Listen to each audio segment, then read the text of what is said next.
ওরে কুলকুলি রে। Hello everyone, আমি পায়েল। আমার নতুন একটি ভিডিওতে সবাইকে এত এত ভালোবাসা। আশা করি আপনারা সবাই খুব ভালো আছেন, আর আমরাও কিন্তু বেশ ভালোই আছি।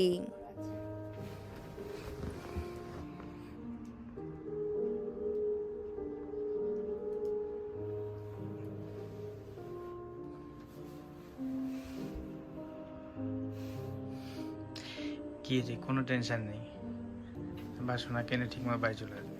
হসপিটাল ব্যাগ সে তো গোছানোই ছিল, সকাল সকাল সেগুলোকে নিয়ে চললাম সোনাকে আনতে।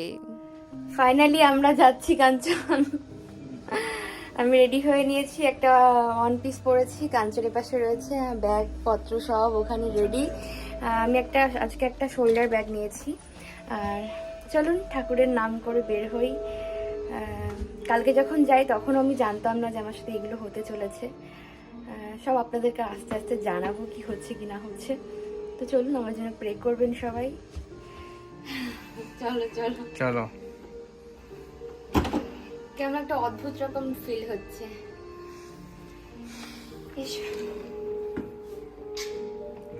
করে দিলাম। তোমার কেমন লাগছে? খুব খুব এক্সাইটেশনে আছো? এক্সাইটেড লাগারই কথা। আমি দেখো না, আমি পুরো একদম কথা আমার সব উল্টে পাল্টে যাবে। 9:30 মতো বাজে, আমাদের টাইম রয়েছে 10টায়। বাড়ি থেকে তো খুব কাছে সাবুন, যেমনটা আপনারা সবাই জানেন। তো এখন যাচ্ছি দুজনে মিলে। এই যে আমার সোনাকে নিয়ে আমি যাচ্ছি, সোনা আমার কোলে করেই বাড়িতে এসে। আমি খুব এক্সাইটেড কাঞ্চন, দেখা যাক কি হয়। Hope for the best. গতকালকে ছিল আমার 37 উইকের উইকলি চেক আপ। এতদিন হয়ে গিয়েছে, কত চেক আপে গিয়েছি, কিন্তু গতকালকে গিয়ে আমি যা রেজাল্ট পেলাম সেটা শুনে আমি তো রীতিমতো হতবাক। ডক্টর বললেন আমার প্রচণ্ড হাই ব্লাড প্রেশার তো আছেই, সাথে হাইপার টেনশনেরও সিমটমস রয়েছে।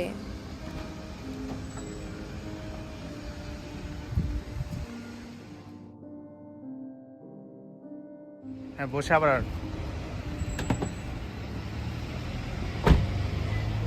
গত 9 মাস ধরে এতবার ডক্টর দেখিয়েছি, কত চেক আপ হয়েছে, কোনোদিনও ডক্টরের মুখ থেকে এই কথাটি আমাকে শুনতে হয়নি। আমার হাই ব্লাড প্রেশার এবং হাইপার টেনশনের সিমটমস রয়েছে। তবে বৃহস্পতিবার বিকালবেলায় এরকম হওয়ার পর আমি তো ভীষণ ঘাবড়ে যাই। ডক্টর বলেন আমাকে তড়িঘড়ি করে এক্ষুনি ভর্তি হতে হবে। কিন্তু বাড়ি থেকে তো আমি গিয়েছিলাম ডক্টর দেখাতে, মানসিক প্রস্তুতি ছাড়াই কিভাবে হসপিটালে ভর্তি হই। ওই সময় আমি তো রীতিমতো কান্নাকাটি করে ফেলি, আর এত টেনশন ভয় কাজ করছিল নিজের মধ্যে যে আমি নিজেকে এত অসহায় ফিল করছিলাম। আমি তো আর হাঁটতেই পারছিলাম না, হাত পাগুলো কেমন যেন একেবারে অবশ হয়ে আসছিল। তারপর মিডওয়াইফস ডক্টর ভালো করে বোঝালেন, বললেন যাতে কোনো ক্ষতি না হয়, যাতে সবটা ভালোই ভালোই হ্যান্ডেল করা যায়, তাই জন্যই আমাকে এমনটি বলা হয়েছে। হসপিটাল ব্যাগ সে তো গোছানো ছিলই প্রায় ওই 8 মাসের পর থেকেই। তবে আমি আমার বাচ্চার জন্মের আগের দিন মানে বৃহস্পতিবার বিকালবেলায় একেবারেই মানসিকভাবে প্রস্তুত ছিলাম না। হে হে ওমসি দই।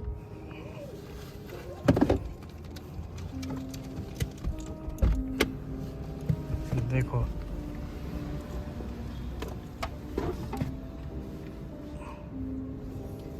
এত কান্নাকাটি করছিলাম আর ভয় পেয়ে গিয়েছিলাম। ডক্টর আমাকে বললেন তুমি এখন চাইলে ভর্তি নাও হতে পারো, তবে কাল সকাল 10টার মধ্যে অবশ্যই তুমি হসপিটালে আসবে, এমার্জেন্সিতে রেখে তোমাকে আমরা অবজার্ভ করব। আমি যেহেতু ভর্তি হতে চাইছিলাম না সেই তখনই, তাই ডক্টর আমাকে বললেন হ্যাঁ তুমি বাড়ি যাও, তবে 3 ঘন্টা পর পর প্রেশার চেক করবে, আর যদি রাতের মধ্যে খুব বাড়াবাড়ি হয়ে যায় তবে অবশ্যই আমি যেন হসপিটালে ফোন করে দিই। সেই মতো বাড়িতে চলে আসি। প্রস্তুতি শুরু হয় সকালবেলায় আবার হসপিটালে যাওয়ার।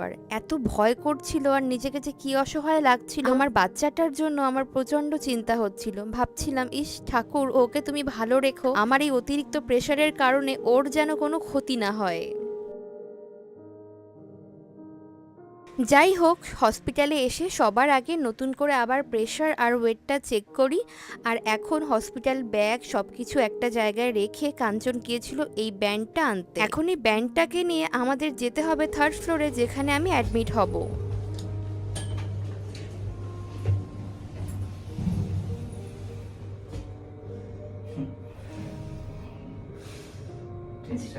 কিসের টেনশন রে ভাই, এটা খুশি জিনিস।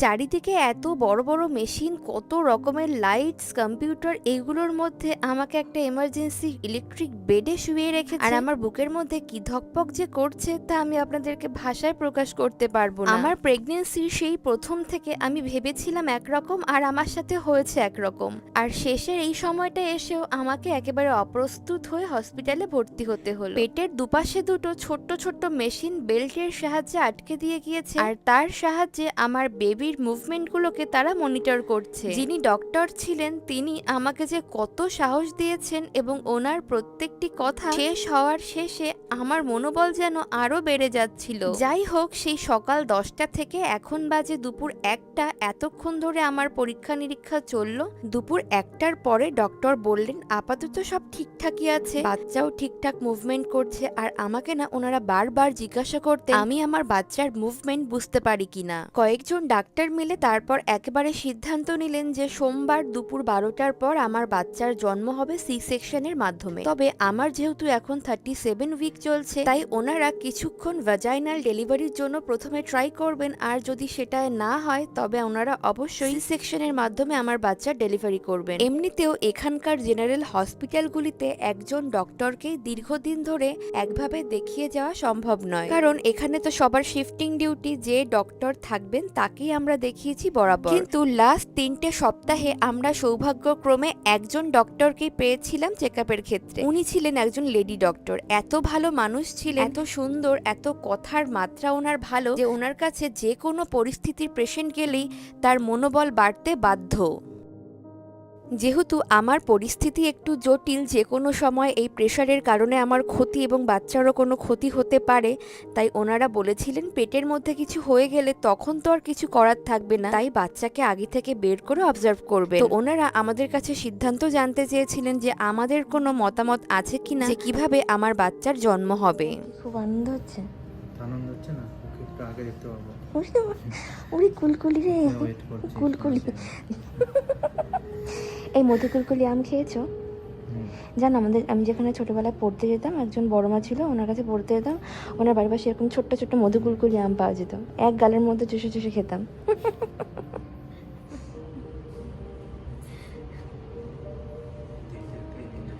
সত্যি আমরা ভাবতেই পারছি না, দেখতে দেখতে দিনটা চলে এলো। আমার সবই ঠিকঠাক লাগছে, শুধু বুকের মধ্যে আমার একটুখানি কাঁপছে। কোনোদিন আমি হসপিটালে ভর্তি হইনি, এই কথাটা একদিন বলেছিলাম, তো কাঞ্চন বলছিল কী হয়েছে, মা হতে গেলে তো এখন কত যেতে হবে হসপিটালে। মাও কালকে তাই বলেছে, যদিও মা আমাকে এসব কথা কখনো বলেনি, মার মুখে বড্ড অর্ডার শুনতে লাগছিল, কিন্তু সত্যি সত্যি তাই। তবে আমি আর কাঞ্চন সবসময় বলেছিলাম যে না, আপনারাই ডক্টর, আপনারাই সিদ্ধান্ত নেবেন যে কোনটা করলে ভালো হবে, তাই তো আপনাদের কাছে ছুটে আসা। আমরা ওনাদেরকে এটাও জানাই যে পরিস্থিতি অনুযায়ী যে কোনো সিদ্ধান্ত ওনারা নিতে পারেন আমাদের বিষয়ে। যাই হোক, এখন পর্যন্ত মোটামুটি সব ঠিকঠাকই আছে। এবার ওই এমার্জেন্সি রুমে যে ইলেকট্রিক বেড ছিল তার উপর বসে বসেই আমাকে দেয়া হলো খেতে দুপুরের লাঞ্চ। যেহেতু এদেশের মানুষ সব ধরনের খাবার খান, তবে আমরা যেহেতু ভারতীয় হিন্দু, তাই আমাদের খাবারের ক্ষেত্রে বেশ কিছু রেস্ট্রিকশন রয়েছে। হসপিটালে ভর্তি হবার আগেই খাবারের নিষেধাজ্ঞা অনুযায়ী এক ধরনের ফর্ম আছে, সেগুলো ফিল আপ করে দিতে হয়। সেখানে আপনি কি খাবেন কি খাবেন না সেগুলোকে মার্ক করা হয়। তো আমরা মার্ক করে দিয়েছিলাম, সেই মতোই আমাদের খাবার এখানে পরিবেশন করা হয়েছে।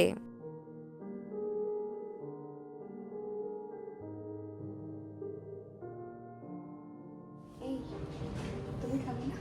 আমাকে দেয়নি ওকে দেয়নি, আমাকে দিয়েছি। তুমি বাইরে একটু খেয়ে শুনে জীবনে প্রথমবার আমি হসপিটালের খাবার খেলাম, তাও আবার সেটা নিজের দেশে নয়, অন্য এক দেশে। আজকে প্রথম দিনের খাবারে ছিল সাদা স্টিকি রাইস, সাথে পোর্ক, বেল পেপার আর স্কোয়াশ দিয়ে বানানো একটা স্টার ফ্রাই আইটেম। আরও যেটা ছিল ভার্মিসেলি নুডলস, শসা আর গাজর দিয়ে বানানো একটা ঠান্ডা ঠান্ডা সালাদ, আর ছোট্ট একটা পাউচে ঠান্ডা ঠান্ডা হোল মিল্ক। সেই সকাল 8টার সময় একটুখানি খিচুড়ি খেয়ে আমি বাড়ি থেকে বেরিয়েছি, আর এখন তো প্রায় 2টো বাজতে চললো, এই অবধি না খেয়েছিলাম। বুঝতে বুঝতেই পারছেন আমার সোনা আর আমার যে কি খিদে পেয়েছে, তাই যা খাবার দিয়েছে, যা বলতে খুব ভালো খাবার দিয়েছে, সেটাই এত তৃপ্তি করে খেলাম আর পুরো পেট ভরে গিয়েছে এই অল্প খাবারেই। এখন চলুন ঝটপট করে খেয়ে নিয়ে ড্রেস চেঞ্জ করে যাব আমি ফার্স্ট ফ্লোরে, সেখানে হবে আমার কিছু এক্সরে চেক আপ।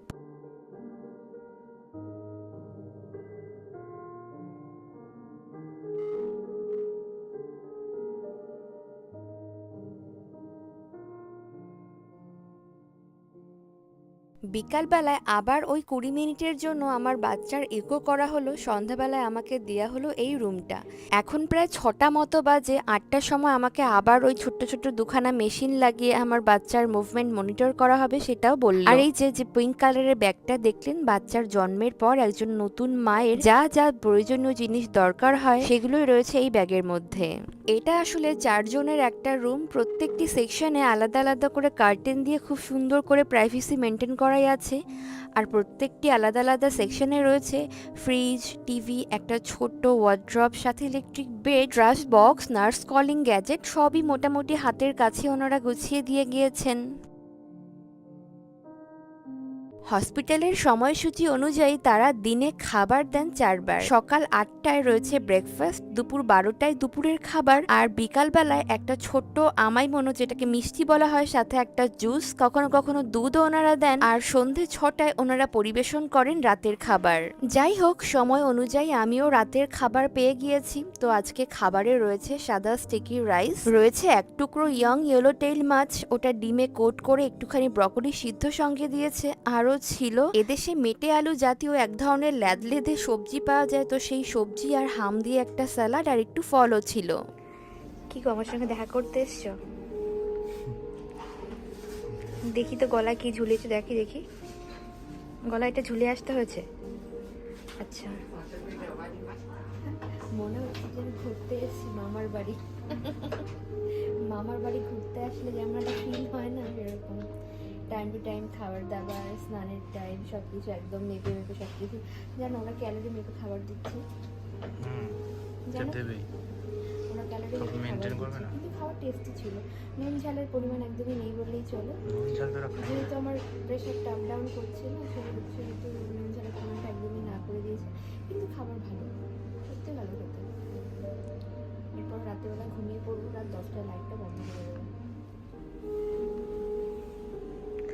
তুমি কাঞ্চন বাবা হয়ে গেলে। দুপুর 2টো থেকে 7টা পর্যন্তই হসপিটালে দেখা করার জন্য আসা যায়। তো কাঞ্চন বাড়িতে একটু গিয়েছিল, ফ্রেশ হয়ে খাওয়া দাওয়া করে আবার এসেছে। এখন 7টা বাজতে চললো প্রায়, তো ও চলে যাবে। তার জন্য আমাকে বাই বাই করে দিয়ে গেল। আর বললাম যে রাত 8টায় হবে আমার আরও একটা পরীক্ষা, যেখানে বাচ্চার মুভমেন্টগুলো আবার পুনরায় চেক করা হবে। দিনে মোট 3 বার করে মনিটরিং করা হবে আগামী সোমবার পর্যন্ত। যেহেতু পুরো 40 মিনিট ধরে এটা করা হবে, তাই কোমরে তো একটু ব্যথা হতে পারে একইভাবে শুয়ে থাকলে। এই জন্য ওই ইলেকট্রিক বেডটাকে একটুখানি উপর দিকে তুলে নিয়েছি, যাতে কোমরে প্রেশার না পড়ে আর খুব কমফোর্টেবলি শুয়ে থাকা যায়। আজকে বাইরে মোটামুটি বেশ গরমই ছিল, কিন্তু কি অদ্ভুত, হসপিটালের মধ্যে এসে আমি বেশ মোটা কম্বল গায়ে দিয়ে দিব্যি শুয়ে আছি। আসলে ভেতরের টেম্পারেচারটা না বেশ ঠান্ডা ঠান্ডা আর অনেক আরামদায়ক। মিডওয়াইফসরাও মাঝে মাঝে এসে চেক করে যান বাচ্চার মুভমেন্ট ঠিকঠাক চলছে কিনা, বা আমি ঠিক আছি কিনা, আমার কিছু লাগবে কিনা, সবটাই ওনারা তত্ত্বাবধান করে। হসপিটাল তো, তাই একেবারে কাটায় কাটায় ঘড়ি ধরে সব ধরনের নিয়ম কানুন পালন করা হয়। রাত 10টায় লাইট বন্ধ হয়ে যায়, পায়ে যাতে অতিরিক্ত জল না উঠে যায় তার জন্য ওনারা এক ধরনের টাইট ম্যাটারনিটি সক্সও দিয়েছেন। তো সেটাও আমি 2 পায়ে পরে নিয়েছি একটা বালিশের সাহায্যে, পা দুটোকে আবার একটু ওপরেও তুলে রাখছি। চলুন সবাইকে গুড নাইট বলে ভিডিওটি এখানেই শেষ করছি। দেখা হচ্ছে পরবর্তী ভিডিওতে। Bye bye.